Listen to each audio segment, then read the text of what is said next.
nós começamos a pensar juntos a respeito da vida de Eliseu, um profeta do Antigo Testamento.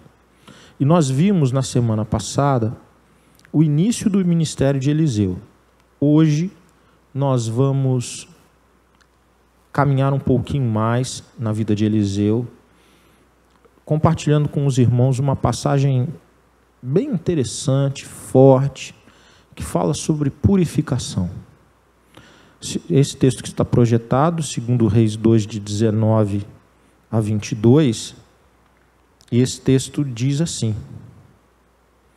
certo dia, alguns moradores de Jericó disseram a Eliseu: temos um problema, meu senhor. A cidade está situada numa boa região, como o senhor pode ver.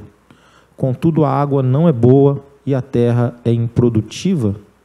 Eliseu disse: tragam-me uma tigela nova, cheia de sal. E fizeram o que ele pediu. Eliseu foi à nascente que abastecia a cidade com água e jogou ali o sal. Disse ele: assim diz o Senhor, purifiquei esta água. Ela não causará mais morte, nem tornará a vida improdutiva. E desde então a água permanece pura, conforme a palavra de Eliseu. Esse é um texto pequeno, irmãos, e ele é bem direto, ele é bem objetivo. Eliseu sucedeu Elias no ministério profético. Nós vimos isso na semana passada. Então as pessoas reconheciam Eliseu como um homem de Deus. E chegando em Jericó, ele foi procurado porque havia um problema na cidade. A cidade era muito boa, mas ela tinha um problema, e um problema sério, um problema mesmo. A água não era boa e como consequência, isso atrapalhava também a produção agrícola, alguma coisa que eles poderiam produzir se a água fosse boa, mas não sendo, isso comprometia também essa parte. E a reclamação é essa: a cidade é boa, tem virtudes, tem coisas boas, fica bem localizada, mas a água é ruim. E com isso a gente não consegue ter produtividade, a gente não consegue frutificar, não consegue multiplicar. Elias, então, após ouvir isso, ele toma uma decisão estranha, mas é a decisão que ele tomou. Ele pede uma tigela, um prato novo e sal, e ele vai lá na fonte, ele vai na nascente da água que descia para a cidade, levando tanto essa tigela quanto esse sal, e chegando lá, crendo no milagre de Deus, ele diz assim: assim diz o Senhor, purifiquei esta água. Deus age através de Eliseu, Deus age através da vida dele, ele confiou que Deus traria uma solução. Obviamente, nem sal, nem tigela não purificam água alguma, fonte alguma, que esteja ruim. E o próprio Eliseu reconhece isso, que não foi ele, nem a tigela, nem o sal, foi o próprio Deus. Quando Deus purifica a água, e ele diz: olha, essa água, ela não causará mais morte e nem impedirá a produção. E é interessante que Jericó passou a ser conhecida como uma das principais qualidades da cidade, exatamente ser uma região com água, e com água boa, e com uma vegetação que são incomuns ou são melhores do que daquela região. Então a história é essa: Eliseu Deus age através de Eliseu para abençoar uma cidade que tinha um problema com a água. Agora a questão é olhar para esse texto e tentar tirar algumas aplicações para as nossas vidas. É o que nós vamos tentar fazer agora. A primeira questão que eu quero tratar, irmãos, é que havia um problema. E o problema foi encarado. E tem algumas coisas aqui nesse texto que servem assim de direção para nós que também temos problemas, que também vamos precisar resolver questões, que também precisamos enfrentar situações difíceis. A primeira que eu quero destacar é que há uma admissão de um problema. Quem procura Eliseu admitiu um problema. Ele não ficou tentando cobrir o problema, fazer que aquilo não era um problema, achar que aquilo era assim mesmo, que aquilo não tinha saída. Não, tem um problema e a gente está em busca de solução. E ele foi procurar o homem de Deus para a solução do problema. Mas o primeiro passo era admitir que havia um problema. Admitir a existência do problema é o primeiro passo para a solução de uma situação difícil. O segundo é que ele consegue nomear o problema. Ele separa aquilo que era adequado, aquilo que era bom, daquilo que não era. Então ele diz, o que não é bom? A água não é boa. E por isso nós somos uma cidade que está bem localizada, mas nós não somos produtivos, nós não temos a produção que poderíamos ter. Isso atrapalha a nossa produção. Então ele nomeou o problema, ele admitiu o problema, ele nomeou o problema dizendo que ela não era boa, e ele mostrou a consequência do problema. Por causa desse problema, nós não conseguimos produzir. Por causa desse problema, nós não conseguimos frutificar, nós não conseguimos multiplicar. Mas é interessante que ele não diz que está tudo errado. Ele não olha o problema e olha todas as coisas, todas as demais coisas através do problema. Ele não diz, essa cidade não presta, eu não sei o que eu vim fazer aqui, eu não sei onde é que estava com a minha cabeça quando eu vim para cá, olha, você vai beber uma água e não sei o que. Então ele não pega o problema e diz assim, está tudo ruim, está tudo destruído, terra arrasada. Ele não faz terra arrasada, ele separa e ele nomeia o problema e ele consegue ver as virtudes da cidade, ele consegue ver as coisas boas, as coisas positivas, mesmo tendo um problema. Irmãos, a gente olha isso aqui, é moleza, mas quantas vezes nas nossas vidas nós não fizemos assim?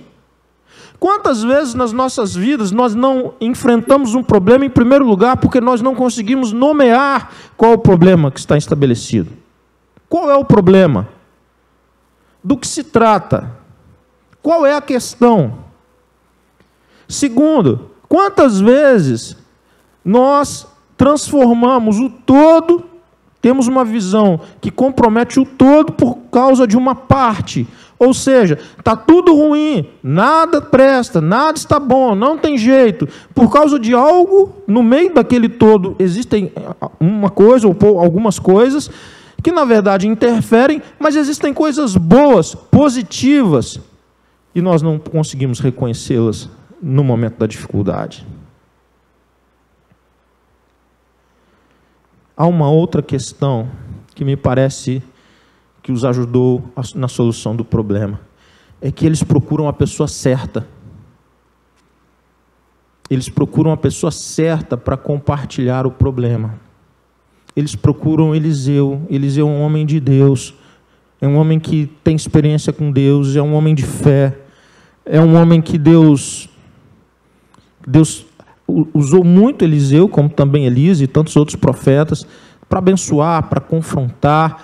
Mas o fato é que alguém procura alguém que tem Deus no coração. Irmãos, como isso faz diferença? Quando você tem um problema e você consegue identificar o seu problema, você não fez terra arrasada por causa daquele problema, mas aquilo está incomodando, aquilo traz prejuízo, aquilo precisa ser enfrentado, e você procura ajuda com alguém que teme a Deus, que serve a Deus, que ama a Deus, e que tem uma cosmovisão, ele tem uma visão de mundo, ele olha as coisas a partir de Deus. Irmãos, isso é fundamental num tempo como esse. Nós procurarmos orientação e compartilhar questões com quem olha o mundo, as questões, a vida, a partir de Deus, a partir dos princípios da palavra de Deus, a partir da sabedoria que vem de Deus. Então, eles procuram a pessoa certa. E quem é a pessoa certa? Alguém que tema a Deus. Há uma diferença gigantesca entre esse texto que nós lemos, entre a teologia daqueles dias e a teologia desse tempo. Isso eu tenho que parar aqui para te falar sobre isso.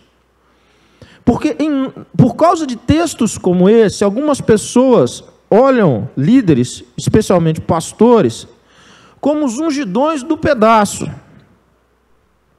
como pessoas que só aquelas pessoas, porque elas têm um título, porque elas estão à frente de alguns grupos, e às vezes de grandes grupos, como se aquelas pessoas tivessem poder nelas mesmas, ou tivessem algum poder especial para resolver questões diferentes. E o que a gente vai encontrar nisso? Uma baita distorção. Por quê? Porque depois de Jesus Cristo, irmãos, aqui nós estamos antes de Jesus Cristo. Depois de Jesus Cristo, desceu sobre os discípulos de Jesus o Espírito Santo. E todos os que são de Jesus são habitados pelo Espírito Santo. A igreja, que somos nós, que são os discípulos de Jesus, que são os crentes de Jesus, ela tem um ministério profético. Toda a igreja, irmãos, os crentes, os cristãos, a igreja, o corpo, a comunidade, a família da fé, ela tem um ministério profético. Não é o pastor, não é o irmão tal, a irmã tal, o A, o B ou o C. É a igreja, irmãos. Nós somos um reino de sacerdotes, nós somos um reino de profetas. Nós somos, a igreja é. Então eu preciso parar isso aqui. Isso aqui nem, se você for ver, isso aqui nem tem a ver com o texto, mas tem a ver com o nosso mundo, com o nosso tempo, com as distorções, com as maluquices dos grupos evangélicos existentes tão perto de nós. E eu preciso te alertar sobre isso. O mesmo poder que habita a vida do A, do B e do C está sobre a sua vida. É o Espírito do Senhor. É o Espírito do Senhor que habita a igreja. Você pode ter menos experiência ou mais experiência. Você pode estar começando ou já ter anos na fé. Você pode estar se entregando e buscando mais ou menos. Tudo isso eu entendo. Mas não é porque falte poder, porque o poder de Deus está sobre a sua vida. Então, quando você dobra o seu joelho lá, na beira da tua cama, no seu quarto, quando você separa um tempo para estar com Deus, quando você fala com Deus e quando você quer ouvir a Deus, o caminho está desimpedido, o caminho está aberto, porque quem abriu foi Jesus com o sangue dele. Abriu para mim, abriu para você, abriu para todos os que amam a Jesus. Irmãos, isso precisa estar muito claro para nós. Isso precisa estar absolutamente claro para nós. Aí você fala, pastor, então eu não posso pedir oração? Pode, lógico que pode. Essa semana eu pedi oração lá no grupo, irmãos, estou com problema aqui em casa, minha mãe está enferma, me ajude em oração, ore por ela, ore por nós. Mas eu não acho que os irmãos vão orar em meu lugar, ou porque eu não poderia orar. Nós vamos orar uns pelos outros, porque nós somos a família da fé, porque nós somos comunidade, porque nós nos importamos, nós abrimos e colocamos necessidades, nós colocamos agradecimentos, e nós vamos mutuamente nos ajudando, irmãos. Mas não é a oração do A, do B, do C, do D, não é isso. Isso é diferente daqueles dias. Por quê? Porque Eliseu, ele era o representante de Deus. O profeta era o representante de Deus. As pessoas olhavam e falavam, ó, Deus está ali. Por que Deus está ali? Porque aquele homem está ali, aquele homem é um homem de Deus. Do ponto de vista humano, onde está Deus nesse tempo? Na sua igreja. Na sua igreja. Deus está agindo no mundo de diferentes formas. Mas onde que Deus está agindo através de pessoas? Deus está agindo através de pessoas usando a igreja de Jesus Cristo. Não é um, não é outro, não é A, não é B. É a igreja de Jesus. A multiforme graça de Deus se manifesta através da pluralidade da igreja de Jesus. A unidade, porque há um só Senhor, um só Salvador, um só Espírito. A unidade da igreja. Uma só missão, um só objetivo. Mas a pluralidade, porque nós somos diferentes e temos experiências diferentes com Deus, dons diferentes, mas todos, sem exceção, têm livre acesso a Deus. Amém, irmãos? Se você veio de alguma religião afro, se você veio de alguma religião que tem costume de usar sal e fazer despachos ou cerimônias assim, aí a pessoa olha um texto dele e fala assim, aí, viu? Foi o Eliseu lá na cachoeira, com sal grosso, né? Parece que está legitimando isso. Irmãos, isso é de um... Esse texto, essa palavra, às vezes ela é muito condenada, mas não tem outra melhor. Mas os irmãos com misericórdia vão me entender. Essa é uma visão religiosa, espiritual muito primitiva.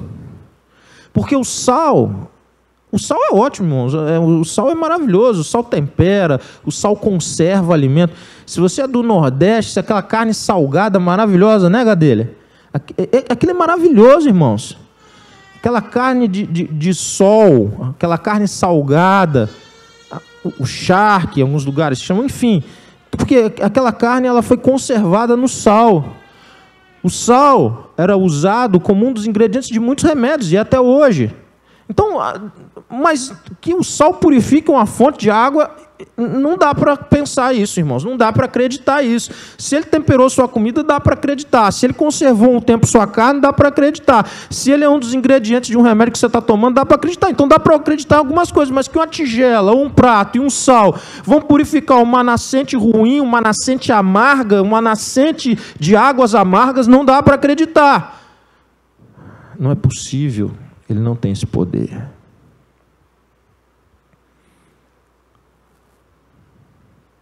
E isso está muito claro para o Eliseu. Tem uma série de simbolismos aqui, irmãos. Eu gosto muito, eu não vou falar de tantos, mas eu quero falar de um. Quando no Novo Testamento, a igreja de novo. O texto nos ensina que a igreja é colocada na terra para iluminar e salgar o mundo. Salgar o mundo. Olha que simbolismo fantástico, irmãos. Olha que correlação profunda. O sal que purifica, que transforma desde a nascente.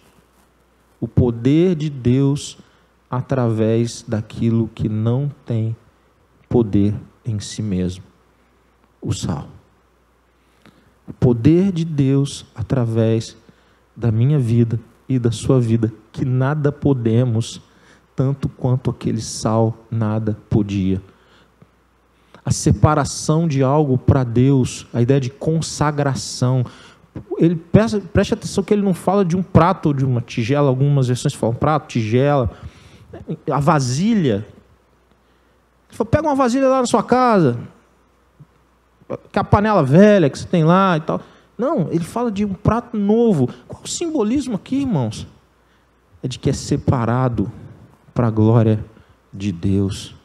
Não é trivial, não é para um uso qualquer, mas é separado para Deus, separado para o Senhor, que é a ideia exatamente de consagração, que é a ideia de santidade. E no final das contas, o que esse texto está dizendo?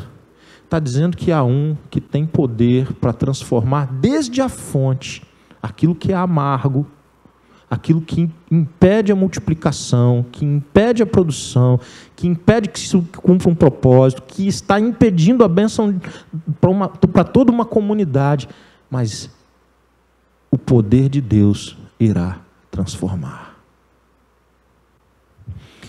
Dá uma olhada agora. Ele chega lá com um prato novo, com sal.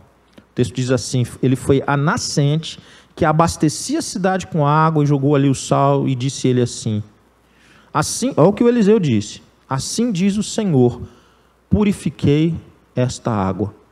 Não foi o Eliseu, não foi o prato, não foi o sal, não foi nenhum mérito humano, não há nenhuma menção a algo humano, mas é claríssimo, é cristalino. Deus fez um milagre de transformar aquela nascente de águas amargas, aquela fonte de amargura, em algo muito especial, que abençoou toda a cidade. Prestem atenção no final dessa palavra. Purifiquei esta água. Irmãos, há uma relação direta entre a amargura, há uma relação direta entre a amargura interior, a amargura do coração, aquela coisa dentro de nós, e todos nós já vivemos, nós sabemos do que do que é um coração amargurado, irmãos. A gente tem espelho em casa. Se nós formos sinceros, todos nós sabemos muito bem o que é um coração amargurado. Mas prestem atenção, irmãos. Quando Deus vem e purifica a fonte, a origem, lá no coração, lá naquilo que é a essência, aquilo que estava jorrando, amargura, vai jorrar agora vida. Há um rio de vida que corre do trono de Deus. Olha que simbolismo aqui, irmãos. Irmãos, uma das descrições do céu é de que há um rio de vida que nasce de Deus. E quantas vezes, irmãos, nós trocamos esse rio de vida para uma vida de amargura, de ressentimento, que frustra, que impede uma série de coisas na nossa vida. Tem coisas boas, não impede tudo, essa coisa está tudo errado. Não, tem coisas boas, mas impede muita coisa. E isso nunca foi projeto de Deus. E esse texto é muito revelador. Deus quer purificar a fonte do seu coração, a essência, a origem. E Deus tem poder para fazer. Pessoas podem ajudar. Eu falei no começo dessa reflexão, que bom que eles procuraram a pessoa certa. Mas existem questões, muitas questões, que nem os que mais te amam poderão fazer. Porque não é poder humano que faça. Agora Deus pode fazer. Deus pode transformar. E Deus pode purificar. Deus pode tirar da esterilidade. Deus pode tirar da improdutividade. Deus pode fazer isso. Ele é o Senhor da vida. Quero terminar a minha fala, irmãos. Deus tem solução. Deus tem solução. Deus tem solução. Não é mantra, irmãos, eu não quero ficar repetindo. Agora repete você, não é isso, mas eu quero que você entenda isso. Não havia força humana que resolvesse aquele problema, mas Deus era e é a solução. Às vezes a gente vai atrás de pessoas achando que aquelas pessoas são as soluções. Às vezes a gente vota achando que aquela pessoa é a solução. Às vezes a gente dá alguns passos achando que aquela organização, que aquela igreja, que aquele pastor, que aquele isso, que aquilo é a solução. Não é a solução. Não há solução fora de Deus. Deus pode usar pessoas, usou Eliseu, mas Deus tem a solução. Deus tem poder. Deus quer transformar. Nós temos buscado a Deus com a confiança que o Eliseu buscou. Porque Eliseu foi para dentro, irmãos. O cara falou, ele falou, traz o sal, traz uma tigela nova, nós vamos lá na nascente. Num outro momento, nós vamos ver isso, ainda numa das passagens de Eliseu, um dos pupilos, dos alunos, deixa o machado cair. O machado era um objeto caríssimo. O ferro do machado, a lâmina do machado cai no rio. E de novo o Eliseu aponta para o mesmo lugar, porque é um princípio aqui. Aonde o machado caiu. Aí o sujeito vai voltando. Foi aqui. E é ali, na origem do problema, na causa do problema, que ele traz a consciência, ele ajudou aquela pessoa a ter consciência da causa do problema. Aqui de novo diz, olha, lá na origem. Não, mas nós vamos fazer uma oração aqui, mas onde nasce esse rio? Lá naquela montanha, lá no alto. Como é que é naquele lugar que o pessoal sobe aqui em Joinville, Hilário? Monte Cristo. Não, Mirante é Nutella, gente. Pelo amor de Deus, Mirante. Monte Cristo, pô. Eu não fiz. Eu não tenho essa experiência, mas ouvindo as experiências dos irmãos, uma das experiências é o quê? Que você se abaixa e pega a água e toma a água. Porque a água é boa, a água é pura. Você está lá na nascente. Você está lá no alto. E ela vem descendo e descendo para abençoar uma cidade. Que símbolo lindo, irmãos. A gente precisa beber da água pura que vem do altar da graça de Deus, do trono da graça de Deus. Nós precisamos beber dessa água. Irmãos, porque Deus tem a solução, a gente pode se achegar a Ele com confiança, que foi o que Eliseu fez, e esperar que Ele faça, e esperar que Ele atenda. E mais, quando Deus faz, a bênção é multiplicada, porque não abençoou só quem pediu, não abençoou só quem foi com ele lá na nascente, mas tinha gente que nem estava sabendo do Eliseu, que nem estava sabendo que o Eliseu subiu, que pegou prato, que pegou sal, que foi lá para cima, não estava sabendo de nada, mas por gerações, irmãos, gerações foram abençoadas. Por quê? Porque a fonte foi purificada. Vamos trazer isso para as nossas famílias. Quantas famílias que por gerações são amarguradas e entram num ciclo geracional de amargura, de ressentimento, e aquilo vai caminhando nas gerações, e não caminha, não estou falando de maldição hereditária, eu não acredito nisso, não consigo achar isso na Bíblia. Eu estou falando de um modelo comportamental, um estilo de vida compartilhado, ensinado. É um discipulado ao contrário, irmãos.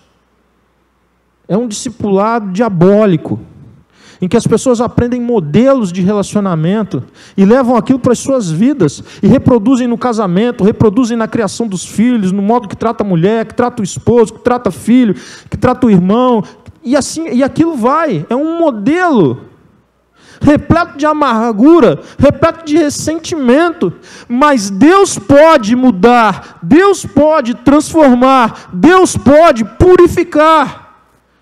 E aí o ciclo da bênção começa. Porque uma vez purificada a fonte, aquilo começa a jorrar bênção, que abençoa aquela geração e as vindouras. Se você tem filho pequeno, se você começa a ter consciência dos problemas, ou do problema, e você está começando a nomear o problema na sua vida, eu quero te encorajar tremendamente a buscar a Deus. Talvez você tenha convivido com isso a sua vida, te atrapalhou muito, certeza, mas tu está convivendo. Mas uma das coisas que o filho, que a filha faz na vida da gente, nós nunca mais somos os mesmos depois da paternidade.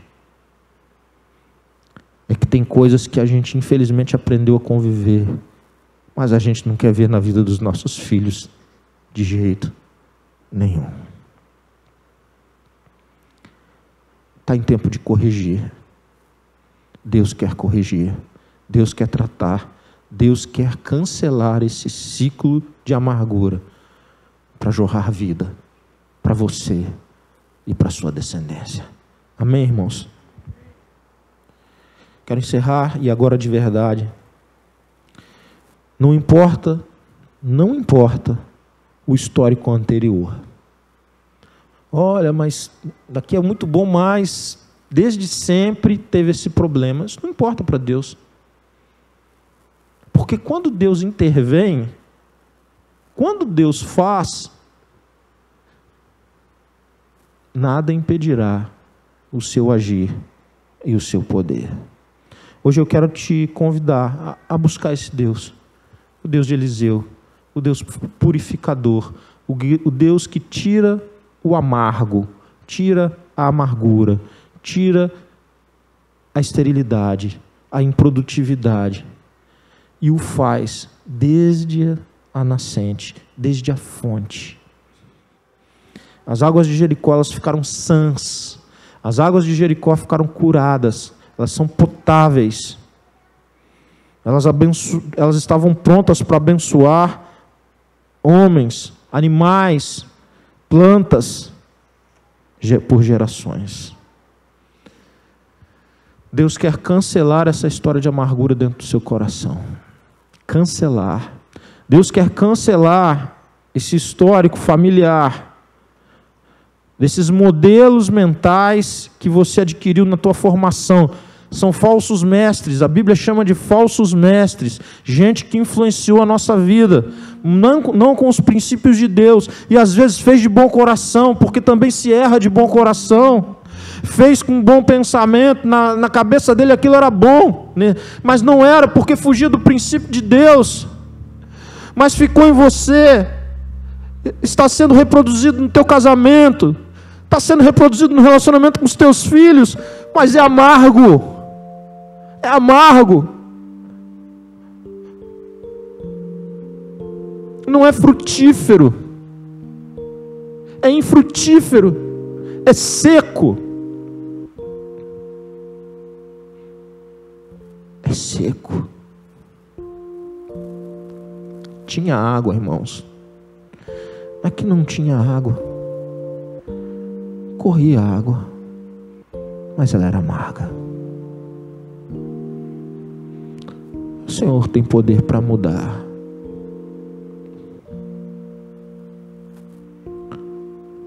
O Senhor quer mudar. Você crê? Você deseja isso para a sua vida? Você consegue nomear o que está acontecendo? Diz para Deus aí no seu íntimo. Diz para Deus agora: Deus, eu sei o que é. E isso tem trazido amargura. Eu não quero isso para minha vida, eu não quero isso para minha esposa, eu não quero isso para os meus filhos, eu não quero para ninguém. Eu não tenho poder para transformar isso, Deus. É mais forte do que eu. Mas eu te peço, purifica, purifica, purifica, transforma, transforma. Lá na fonte, Deus, lá no começo disso tudo, Deus, possivelmente o Senhor vai te chamar para perdoar alguém nessa noite. Não porque estava certo que fizeram, não porque não doeu, não porque essa é importância, mas é porque o Senhor está tratando de você e mudando essa realidade dentro do seu coração.